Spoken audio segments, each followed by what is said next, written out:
Next up, we're talking mobility and the City of Edmonton. We've got a couple of guests here with us from the city. We've got Derek Hansen with Fleet Maintenance and Eddie Robar, Branch Manager of Fleet Facility Services, both with the City of Edmonton. We'll get you each just to do a quick intro on kind of your background, what you're working on, and then I'm going to ask you about the announcement you made this morning. So, Eddie, do you want to start? Yeah, sure thing. Eddie Robar. I'm the Branch Manager of Fleet and Facility Services for the City of Edmonton. My background is in transit, so I have 20 years in the transit industry, and then kind of moved over to fleet and facilities, and most of the work I've been doing in there is around electrification. Wonderful. I'm Derek Hansen, Director of Transit Fleet Maintenance with the City of Edmonton, so I oversee our bus fleet, 6 facilities, about 400 staff, and we're heavily engaged in our electrification program and a hydrogen bus pilot and expanding our hydrogen fleet going forward. Outstanding. I know you both talked electrification. I was very happy you said hydrogen. I mean, that's what the show's about. So, and again, you guys have got a ton of work on the go in hydrogen. There's already buses that the City of Edmonton has that are running on hydrogen. But this morning you made a bit of an announcement. So, we didn't capture that live on our stage. So can you give us a bit of an update on what you guys are up to? Yeah, sure thing. This morning we announced with our mayor at the hydrogen bus that we do have here at the conference that we'll be releasing an RFP on Friday for a hydrogen fueling station here in the City of Edmonton. Fantastic. And at our southwest transit facility at the Centennial Garage. So we're really excited about what that means for us. Obviously, that is the cornerstone of how we transition fleets. When we look at the hydrogen sector and building that hydrogen sector here in Edmonton, it really starts with the fueling station, how much volume of fuel we can get before we can convert fleets. So that's the first stage in the direction of moving to a hydrogen fleet. Okay, fantastic. So in terms of that announcement then, how big of a facility you're looking at? How many buses would kind of operate out of it? Just give us a sense of the scale. Yeah, so the facility itself has 238 buses right now. We're looking at about 250 in that range, and also supporting private industry, long-haul trucking, having kind of a dual entrance into that fueling station and building up the hydrogen economy within the region. Wow, and what's the timeline on it? The fueling station itself, we're looking to kind of build in this next 2-year time frame. So we have the pilot project that we're doing with the hydrogen bus right now, and it ends in 2 years. We want to be effectively in the neighborhood of that to launch that fueling station itself. So. Okay, fantastic.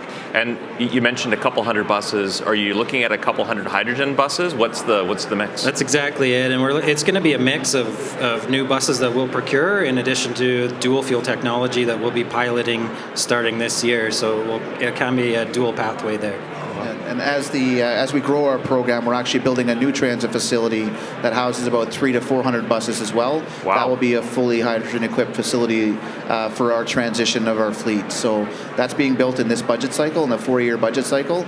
We've already procured the land, and we've secured $300 million in funding from the city, and now we're kind of trying to land the ZTIF funding for another $300 million on top of that. Wow, so it's a $600 million project then to just do the infrastructure to enable these buses, right? Yeah, that's right. I keep telling people all the time with electrification, the buses are the easy part. Yeah. Okay, so earlier this afternoon, the whole region was part of the launch of the 5,000 Hydrogen Vehicle Challenge. So the goal of that is to put 5,000 hydrogen-fueled vehicles on the road within 5 years. That could be dual fuel, hydrogen fuel cell, hydrogen combustion, a whole bunch of options. So do you have a sense of how many at City of Edmonton, at least, bus fleet would be part of that number, say, within 5 years? A great deal of them. So in the next 4 to 5 years, we've got over 400 vehicles that will be at end of life. Yeah. So we're looking at this as an opportunity to start converting our fleet right now, and we need to start doing it in a hurry. Yeah, and we're not stopping there. I think there's an opportunity for us beyond our transit fleet.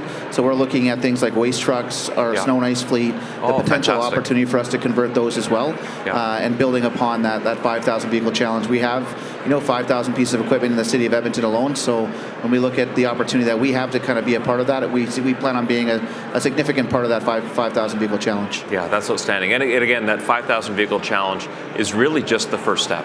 So it's to get some of the infrastructure in place, to get some of the early movers in place, the training and the maintenance and all of these pieces. Yeah, and the good thing about our hydrogen fueling station RFP is that we're building it for not only us, we're also building it for access to the public as well. Oh, so great point. On one side of the fence, we'll be fueling our buses. On the other side of the fence, we're giving that public access for those who are looking to convert.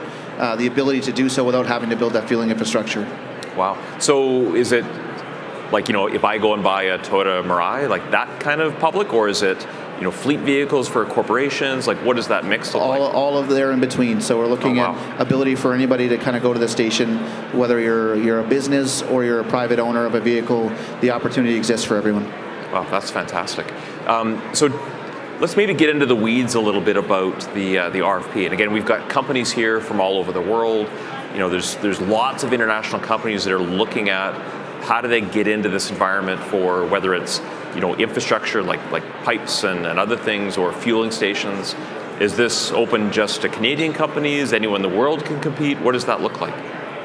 In terms of the RFP, yeah, we're looking for anyone that's interested in helping us out, that can bring in the infrastructure required to scale up our fleet. We're open for business. I think that's the main message here. One of the biggest thing we're looking for is a partner. So when we talk about this program objective that we have, it's significant amount of money. We're looking for whomever gets this fueling station RFP to be a partner with us in conversations with the provincial government, with the federal government, and getting funding for our program and approach to convert our fleet. And the faster we can do that and the more money we can secure, the quicker we can move to conversion. Yeah, that's amazing. Do you have a sense yet of where the hydrogen for this would come from, or is that part of the process? That's part of the supply chain conversation too. So when we look at the RFP for the filling station, part of that RFP is to have a sourced hydrogen. So we're looking for industry. Obviously, we're trying to build this demand in the city. We're also trying to build the economy as well. So our intent is not to be producers of hydrogen. We want to be buyers, and we're looking for those folks to secure that source of hydrogen, and that we're building that industry here in Edmonton and Alberta. It's such strong signaling, because it's the whole thing. We've been talking about chicken and egg a lot. That to do the massive scale production, you need proof of demand. So you're building in proof of demand to help de-risk the production. I mean, we've already got Air Products building the world's largest net zero hydrogen facility. We're actually talking Air Products next. This morning we talked to Lindy. They're almost at FID on a similar scale, like a global scale net zero hydrogen project. We spoke to Aurora Hydrogen this morning as well. They've got another project, or series of them. So we've got all this production coming online. And I think it's really exciting to see so much demand now coming with the City of Edmonton at the front of that pack. I think it's a conversation we've been having for a couple of weeks now. Everybody's talking about chicken and egg. Yeah. And we've taken the approach, somebody needs to be the chef. Yeah. I love that. Who's going to have the initiative to push this forward? Or we can sit back and wait for this chicken and egg conversation to just play out over time. Yeah. Okay, that's our new tagline. We are the hydrogen chefs. Okay, so we've got, again, people here from all over the world. We've got about 8,000 people at the second ever Canadian Hydrogen Convention. I mean, you guys are living this. As you walk around and meet with companies and look at exhibits and talk to people at the strategic conference, are there things that have surprised you, or people that you haven't met yet with that you really want to? I think there's a lot of people. We keep saying to ourselves, we haven't had much opportunity to go look at things right now. They're all coming to us. So, I think that's the best benefit of being in the position that we're in. We've got very solid strategy.